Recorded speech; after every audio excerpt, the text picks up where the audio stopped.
The Ebubeleni Music Festival is set to get underway in Gqeberha. The festival has been a major economic driver in the Nelson Mandela Bay area for the past 13 years. This year's lineup includes exciting debuts and familiar favorites. Newzroom Afrika's Sipha Kema is now joining us live from the Nelson Mandela Bay Stadium. A hive of activity already behind you there, Sipha. Tell us about what can be expected throughout the day. Well, absolutely, Aldrin, as you have mentioned, that it's marking 13 years now of Ebubeleni Festival here in the Nelson Mandela Bay. This is where it originated. This is where it's always held annually. And also, like you mentioned, one of the very few festivals, long-standing festivals that actually survived COVID-19. It seems as though this festival came back stronger than ever after the pandemic. Now, as you mentioned, that a hive of activity behind me, doors opened, the gates had opened at 10 o'clock.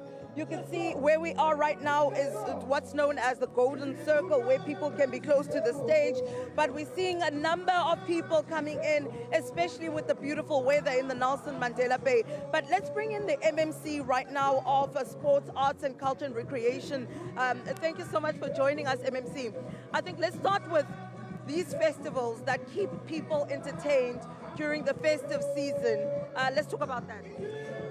These events actually promote unity, promote transformation and stability amongst our residents.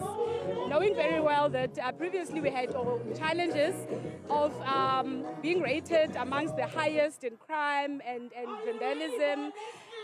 Can safely say now, through these kind of events, we are trying to make sure that those numbers are going down. When we talk about safety measures in such events, I mean, that's very important, especially for a place like the Nelson Mandela Bay. We've made sure, together with the Mahambesala and other organizers, that police visibility in our events. And your South African police, your a private or personal security and your metropolis, they are visible, they will still be visible till the end of the event today.